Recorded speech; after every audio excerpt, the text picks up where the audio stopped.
कर्म का भोग कैसे भोगते हैं।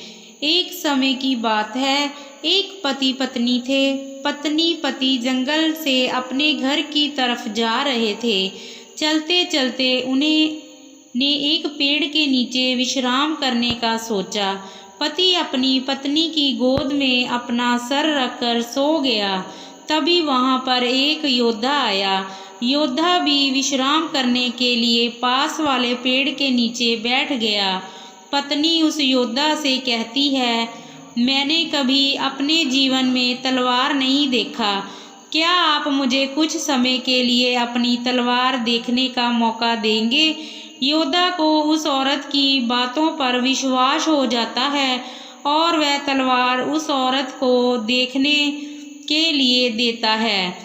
औरत तलवार पकड़ते ही अपने पति का गला काट देती है और तलवार योद्धा की तरफ फेंक देती है और खुद नगर की तरफ भागते हुए कहती है, इस योद्धा ने मेरे पति को मार डाला।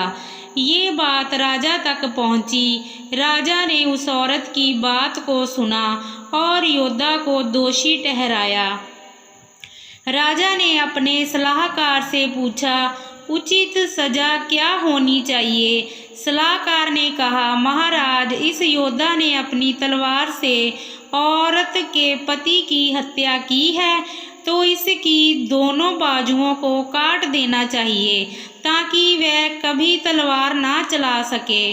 राजा ने ऐसा ही किया। योद्धा की दोनों बाजुओं को कटवाकर उसे छोड़ दिया।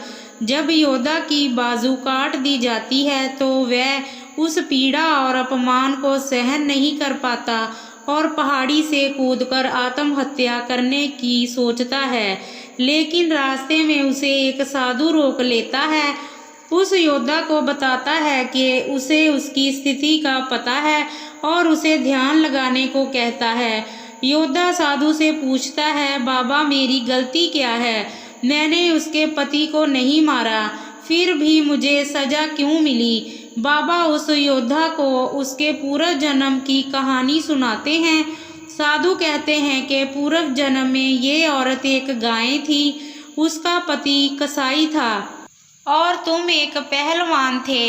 एक बार ये गाय कसाई से अपनी जान बचाकर भाग निकली। कसाई ने शोर मचाया, गाय को पकड़ो। वह भाग गई। कोई भी गाय को पकड़ने आगे नहीं आया।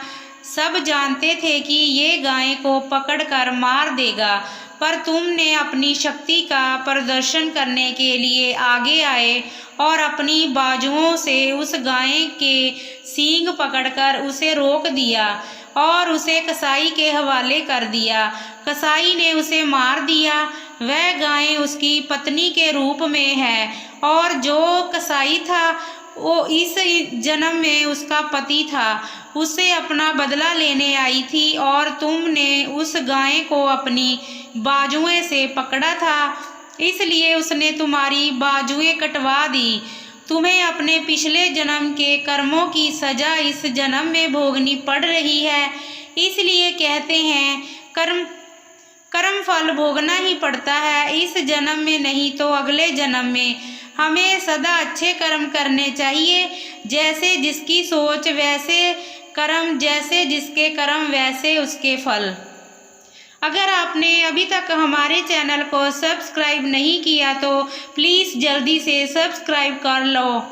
धन्यवाद।